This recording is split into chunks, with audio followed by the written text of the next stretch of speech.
Let's begin with the local elections that were held in South Korea on Wednesday. The final ballots are still being counted as we speak, but the results are more or less confirmed now. The results show a landslide victory for the ruling Democratic Party of Korea. For more on the victories and the defeats and what they could mean for the various parties and the government as well, I am joined in the studio by our political correspondent, Kim Min-ji. It's been a very long night for you, Min-ji. I know you've been staying up throughout the night to check up on all the results, but these results became apparent very shortly after the voting period came to an end. That's right, Mark. 99.2% of votes have been counted as of 6:50 a.m. But with the majority of regions leading by an overwhelming margin, we could say, like in the wee hours, it was confirmed who would be elected. Now, voter turnout was at 60.2% tentatively, the second highest for a local election and the first time in more than 20 years that it topped the 60% mark. Now, the results, like you said, like Mark said, show a massive win for the ruling Democratic Party of Korea. Out of 17 districts, it claimed 14 of them, including 3 traditional conservative strongholds. Now, let's take a look at the graphics for the posts of mayor and governors of South Korea's 70 metropolitan cities and provinces. Now, Mark, what's significant about these positions is that they are often seen as a springboard to national leaders later in their political careers. Now, if we see for the local elections for Seoul mayor, 98.5% of votes have been counted as of 6:30 a.m. and we can see that Park Won-soon of the ruling Democratic Party of Korea is in the lead with 52.8%. Now, it's one of the closely watched races because there were big names running in the race for Seoul mayor. For instance, Kim Moon-soo was the former governor of Gyeonggi-do province, and An Chol-soo, who was a former presidential candidate, was also running on the Bareunmirae party's ticket. And we should say that Park Won-soon is going to be mayor again, considering the lead he has there. Yes, of course. Yeah. So he secures a win for his third term, so he will be continuing on. Yeah. Moving on to other districts. For Busan mayor, we can see that the ruling Democratic Party of Korea's Oh Go-dun is in the lead with 55.2%. 99.9% of votes have been counted, so it's for sure that he has been elected. Now, we should note that Busan is also a conservative stronghold. In other regions, over in Daegu, the race for mayor, the main opposition Liberty Korea party's Kwon Young-jin is in the lead after 99.9% of votes have been counted. Here, no surprises because it is a conservative stronghold. Yeah. Final opinion polls did show that the gap between the two was very, very tight. It fell within the margin of error, but we can see that he has a safe lead. Moving on. The race for Incheon mayor, the ruling Democratic Party of Korea, is in the lead, most likely to be elected with 57.7%, and all votes have been counted, so Park Nam-chun has been elected as the Incheon mayor. Moving on. So we're in Gwangju now. It's a liberal stronghold. We can see that the ruling party's Lee Yong-sup in the lead with 84.1%. So he is also elected, having 99.9% of votes counted. And you said there, Min-ji, that the main opposition party generally doesn't even bother putting a candidate in those really strong liberal strongholds, do they? That's right. Parties often refrain from fielding candidates in the respective strongholds, but this time around we can see that the ruling party is even taking a lead in the conservative strongholds. Yeah, yeah. In other regions, the race for Daejeon mayor, the ruling Democratic Party of Korea again elected with 56.4% after 99.9% of votes have been counted. Over in Ulsan, another conservative stronghold, the ruling party Song Chol-ho has been elected as the next mayor with 52.9%. Now, he was racing against Kim Ki-hyun, who is the incumbent mayor of Ulsan, but obviously wasn't able to win over voters. And Ulsan as well is generally considered, or used to be considered, a conservative stronghold as well. That's right. Most of the regions that the ruling party has taken over today were held by the main opposition Liberty Korea party for many, many years. Right. Moving on to other districts, the race for Sejong mayor, Lee Chun-hee of the ruling Democratic Party of Korea won comfortably with 71.3% after all votes have been counted. In the race for Gyeonggi-do province, we can see that Lee Jae-myung of the ruling Democratic Party of Korea has been elected with 56.4%. He was marred in a scandal at the last minute. However, it didn't have much impact on the results. This came despite Nam Kyung-pil being the incumbent governor of the province, but obviously wasn't able to pull it off.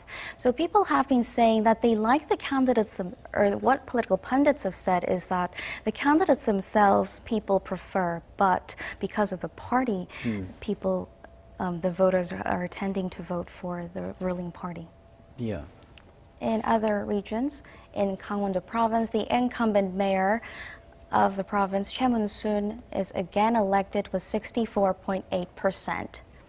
In other regions, in Chungcheongbuk-do province, the ruling Democratic Party of Korea also elected with 61.2%. In Chungcheongnam-do province again, Yang Sung-jo of the ruling party wins the race with 62.4%. So the Chungcheongdo provinces are usually seen as swing regions.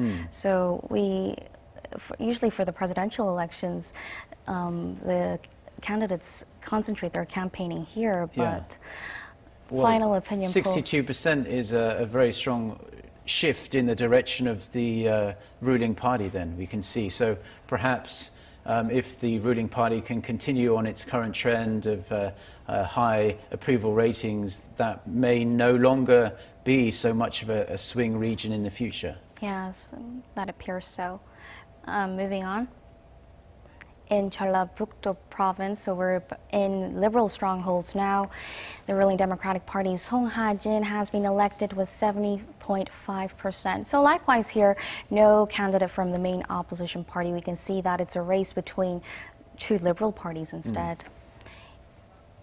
In Jeollanam-do province, Kim Young-nok wins the race with 77%. He was the former agricultural minister, and here 98% of votes have been counted.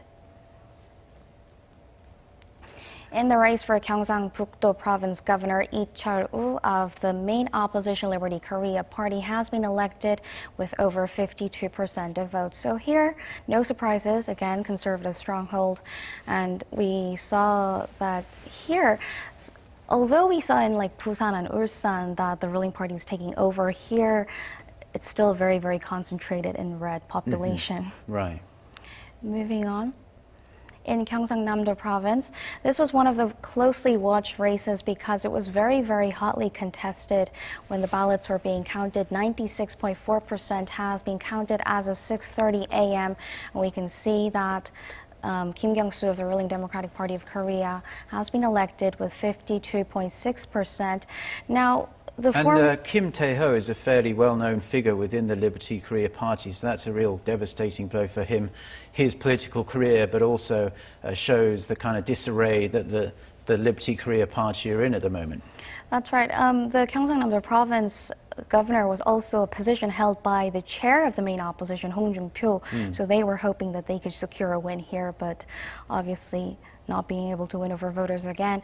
And Kim Kyung-soo was also marred in scandal. He was involved in the opinion rigging scandal that's ongoing, also known as Druking scandal, but obviously that didn't have much of an impact on his approval rating either. Moving on. And in Jeju-do province, we can see that an independent candidate has won the election. Won Hee-ryong, he is the incumbent governor of Jeju, and he has won with 51.7% of votes, with 99.9% of votes counted. Right, well, Minji, there's a good chance one or two of those faces we saw there could potentially be president of the country one day, because generally these kind of positions do act, like you say, as a springboard to the presidency. Like we saw as well, in some of those regions, candidates completely dominated, winning 70 or 80% of the votes there. Now, usually these kind of local elections are a barometer of how the general public views the particular ruling party in the government at the time. Have to say, judging by those results, it's looking really fantastic at the moment for the ruling party. Can you just walk us through what were some of the factors that led to the ruling party's victory? Well, most of the political pundits that I talked to have pointed to the developments regarding North Korea on the peninsula as setting a favorable environment for the ruling party, because this has also bumped up the approval rating of the Moon Jae-in administration as well as the party itself. And a distinctive feature this time around in the elections was that people said they actually wanted to support the president's peace initiative. So rather than looking at the candidates themselves, it was more looking at which party these candidates were representing. And the fact that the elections were largely overshadowed by the summit between North Korea and the U.S., fresh allegations regarding the candidates, or even ongoing issues such as an online opinion rigging scandal, or even the faltering economy were pushed out of the spotlight. And at the other end of the spectrum, the main opposition Liberty Korea party wasn't able to position itself well enough as a strong alternative. It still hasn't been able to completely cut off its relations to impeach former President Park Geun-hye, and it's been more or less critical of everything the government has been doing. So the people haven't really been able to regain much trust in the party. Hence, the issues they brought up didn't receive much support or interest from voters either. And that obviously played a factor